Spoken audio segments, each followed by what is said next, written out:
Hello everyone, good morning, welcome back to my channel Vivas passion.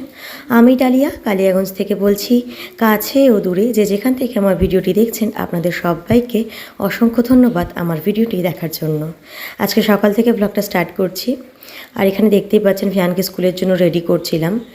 আর আজকের ব্লগে আপনাদের সকলের সাথে আর কি আমার কিছু পার্সোনাল সমস্যার কথা শেয়ার করব, যেগুলো দিনের পর দিন আমার লাইফে ঘটে চলেছে। আর এখানে দেখতেই পাচ্ছেন আমি রেডি হয়ে গেছি। দুষ্টু বাড়িতেই টিফিন খাওয়া শুরু করে দিয়েছ?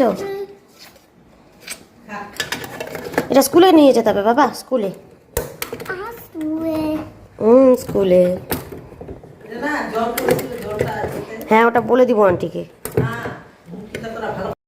সকালবেলা এখানে ভিয়ানকে স্কুলে নিয়ে যাচ্ছিলাম, আমি স্কুলে পৌঁছে দিতে। আর এই ক্লিপগুলো যখন শ্যুট করেছি তখন পর্যন্ত আমি ভীষণ খুশি ছিলাম। আমি ভাবতেই পারিনি এরকম একটা খারাপ সময় আসতে পারে জীবনে। তো কিছুদিন আগে আমার শাশুড়ি মার ঘটনাটা আমি আপনাদের সকলের সাথে শেয়ার করেছি। আর এখন যেটা ঘটেছে সেটা ঘটেছে আমার হাজব্যান্ডের সাথে। ও শারীরিকভাবে একটু অসুস্থ হয়ে গেছে। আর কি করতে হবে কি না করতে হবে ভিডিওটা শেষে আমি সমস্ত আপনাদের সাথে আপডেট দেব।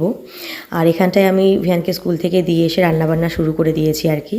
আর আপনারা যখন ব্লগটা দেখছেন ততক্ষণ কিন্তু ভিয়ানের সামার ভ্যাকেশন পড়ে গেছে।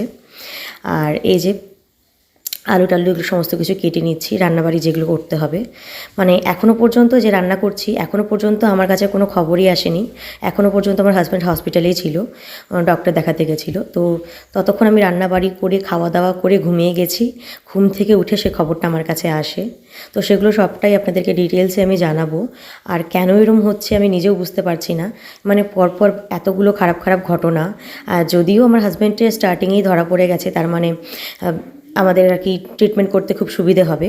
আর এগুলো হচ্ছে বেশি দেরি করে ধরা পড়লে না খুব অসুবিধে হয়। আর এই যে দেখুন টমেটো, এটা আমাদের গাছের টমেটো, আমাদের বাড়ির পেছনে বাগানে হয়েছিল। তো প্রথমে একটু কেটে দেখে নিলাম। তো ভাবলাম যে ভেতরে যদি কিছু পোকা টোকা থাকে, তখন দেখলাম যে না, পোকাটা নেই। তো এটাই রান্নায় আজকে দেওয়া যাবে। আর আমি আজকে আলুর ঝোল বানাবো পাতলা করে। আর মায়ের তো একাদশী, মা একাদশীর জন্য উপোস রাখবে। আর এখানে মশলা টশলা কী কী নিয়েছি সমস্ত কিছু আপনাদের সাথে শেয়ার করছি। এই যে একটু আদা নিয়েছি, পেঁয়াজ নিয়েছি, রসুন নিয়েছি, আর দারচিনি, আর দুটো সাদা এলাচ ছোটো এলাচগুলো নিয়েছি, আর কাঁচা লঙ্কা নিয়েছি 4টে। এগুলো দিয়ে পেস্ট করে, আর সঙ্গে একটু জিরে দিলাম। এগুলো দিয়ে পেস্ট করে একটা পেস্টের মতো বানাবো, আর যেটা দিয়ে মশলাটা তৈরি হবে আর কি। আর এখানটায় দেখতে পাচ্ছেন অয়েল ডিসপেন্সারটা নতুন আমার, এখানে অয়েল ঢেলে নিই। তো ইদানিং না দেখলাম যে বিভিন্ন ধরনের অয়েল ডিসপেন্সার পাওয়া যাচ্ছে। তো এর আগে আমার কাছে যেটা ছিল সেটাও প্লাস্টিকেরই ছিল, কিন্তু লম্বা ছিল, কোনো হ্যান্ডেল ছিল না। আর এবার যেটা নিয়েছি সেটা একটু হ্যান্ডেল দেওয়া নিয়েছি, কারণ ঢালতে সুবিধে হয়। আর ওই প্লাস্টিকের বোতলগুলো একটা ভালো আছে, একটা খারাপ হয়ে গেছে। আর এখান থেকে সমস্ত তেলগুলো ঢেলে আমি কন্টেনারে ভরে নিলাম। বাড়ির রান্নায় সাধারণত আমি কাঁচা লঙ্কা ব্যবহার করি, আর শুকনো লঙ্কা এগুলো খুব কম, রেয়ার ইউজ করি। যদি কোনো অনুষ্ঠান হলো বা অনেক দিন পর কিছু স্পাইসি খেতে ইচ্ছে করলো, তখনই আমি শুকনো লঙ্কা ব্যবহার করি। আর কোনো রকম গুঁড়ো কিন্তু মশলা আমি ব্যবহার করি না। ধরুন শুকনো লঙ্কার গুঁড়ো হতে পারে, ধনে গুঁড়ো, জিরে গুঁড়ো, কারণ এগুলো না খুব একটা স্যুট করে না। আমারও করে না, আর আমাদের বাড়ির কারোরই করে না। আর তেল গরম হয়ে গেছে, এর মধ্যে লঙ্কা টঙ্কা দিয়ে দিচ্ছি আর কি, যেভাবে সাধারণভাবে সকলেই বানায়। তো এইভাবেই আমিও বানাবো। তো আজকে ভিডিওটা গোটাটা স্কিপ না করে দেখতে থাকুন, আশা করি আপনাদের ভীষণ ভীষণ ভীষণ ভালো লাগবে।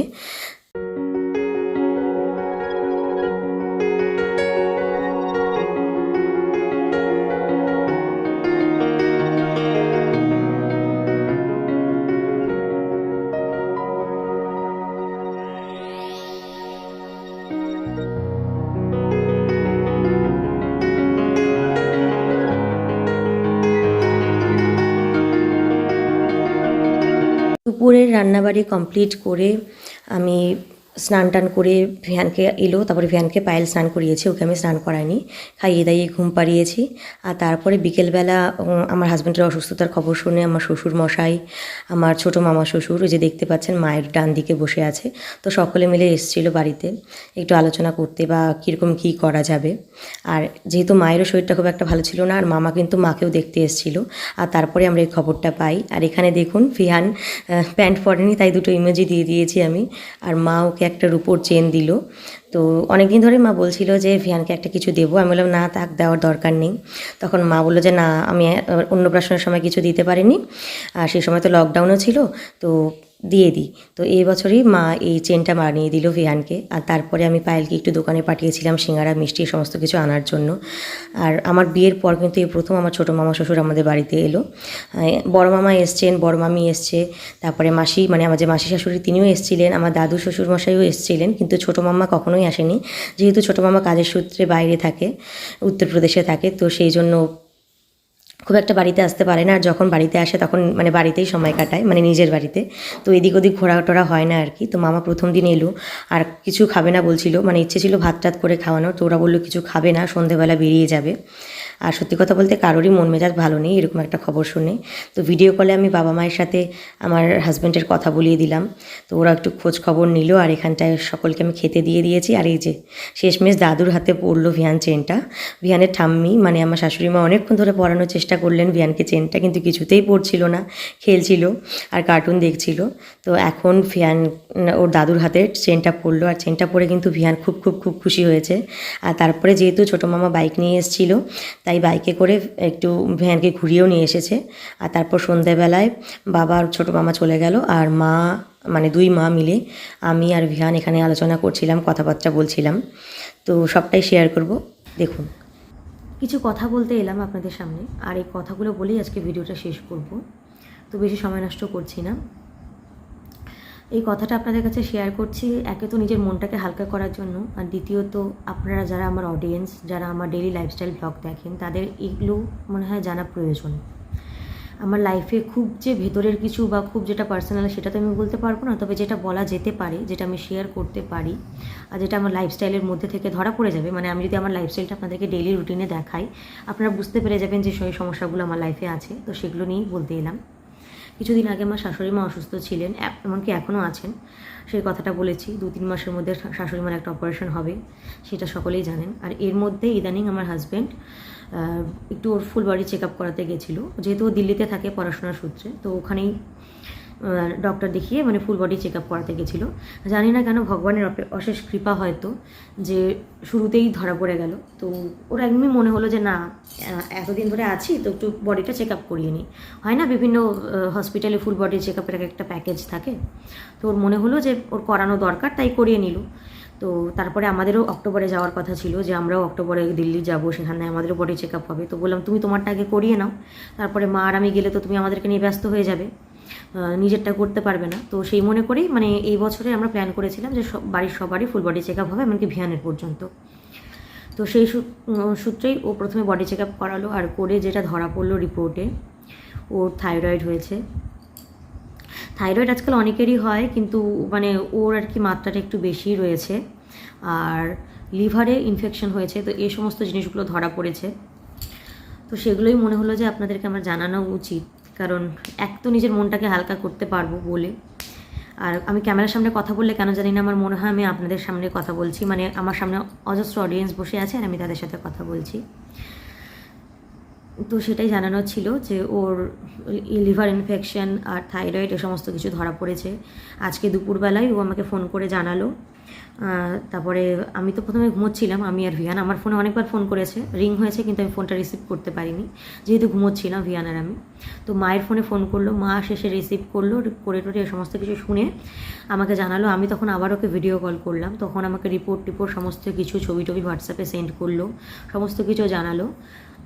তো এখন যেহেতু কালকে ভোটের রেজাল্ট আছে 4 তারিখ, তো কালকে দিনটা বাদ দিয়ে 5 তারিখে ও ডক্টর দেখাতে যাবে, মেডিসিন নেবে। এবার কীভাবে ট্রিটমেন্ট করতে হবে সে সমস্ত কিছুই প্রসেস ধীরে ধীরে এগোবে।